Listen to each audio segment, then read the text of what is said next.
رزق کمانے کے مختلف ذرائع دنیا میں بنائے ہیں۔ ایک لوہار گرم بھٹی کے سامنے بیٹھ کر لوہے کو تپاتا ہے، پگھلاتا ہے، پھر اس کا اوزار بناتا ہے، ٹھوکتا ہے، بڑے بڑے ہتھوڑے چلاتا ہے، تب جا کے کچھ بنا کے وہ بیچارہ بازار میں فروخت کرتا ہے۔ کوئی کمہار ہوتا ہے جو برتن بناتا ہے، کوئی بڑھئی ہوتا ہے جو لکڑی کو ٹھوک ٹھاک کر کے چھیل چھال کر کے چوکی تیار کیا، الماری تیار کیا، یہ تیار کیا، وہ تیار کیا۔ لیکن اللہ تبارک و تعالیٰ نے اس قرآن پاک کی برکت سے ہم سب کو جو ذمہ داری دی ہے، وہ کیا ذمہ داری دی ہے؟ اللہ نے کہا کہ میرے کلام کو تم پڑھاؤ، میرے قرآن کو تم پڑھاؤ۔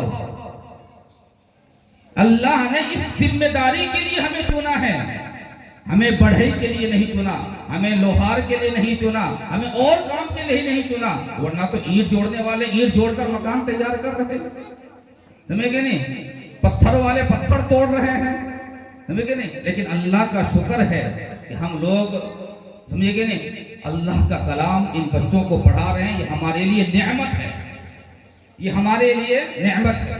اور میرے بھائیوں، آپ حضرات سے میں مخاطب ہوں کہ اس گاؤں میں جو مدرسہ ہے آپ کا، یہ نعمت غیر مترقبہ ہے، بہت بڑی اللہ نے نعمت دی ہے۔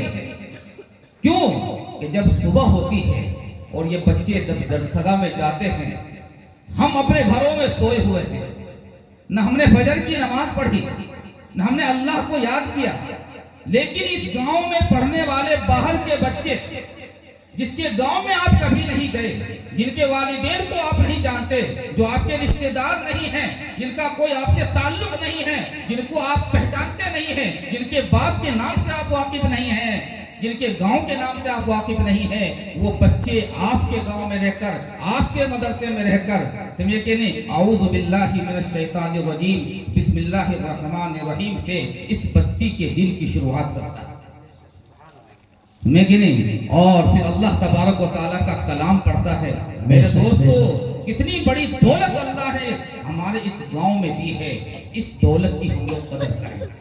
یہ بچے ہمارے محسن ہیں، ہمارے اوپر ان بچوں کا احسان ہے کہ کتنی مصیبتیں بلائیں ہمارے گاؤں سے ٹل نہیں ہوگی ان بچوں کی وجہ سے، سمجھے کہ نہیں؟ اور ہمارے لیے یہ بچے ذریعہ نجات بنیں گے کل قیامت کے دن انشاءاللہ۔ بچے حافظ ہو رہے ہیں، قرآن پاک کی تعلیم حاصل کر رہے ہیں۔ اس وقت مجھے بڑا یاد آتا ہے، ابھی ایک بچے نے تاریخ سنائی دارالعلوم اصلاحیہ کی، سمجھے کہ نہیں، یہ کب سے قائم ہوا، کن لوگوں کا یوگدان رہا۔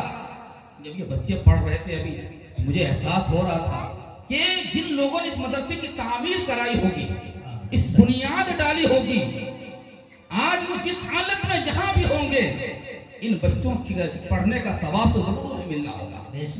وہ اپنی قبروں میں پڑے ہوں گے، وہ بوڑھے بنا کر چلے گئے ہیں، لیکن واقعی میں کتنی خوشی آج انہیں مل رہی ہوگی کہ دو بچیوں نے قرآن پاک پورا کیا ہے، ایک بچہ اس گاؤں میں حافظ ہوا ہے، ایک اور بچہ حافظ ہوا ہے، دو حافظ بنے ہیں، دو نے ناظرہ مکمل کیا ہے، قرآن پاک کی تعلیم جاری اور ساری ہے۔ میرے دوستو، اس مدرسے کی وجہ سے جیسا غازی فاروق صاحب نے کہا، بڑی عزت اور مقام اس گاؤں کو اور اس گاؤں والوں کو حاصل ہے۔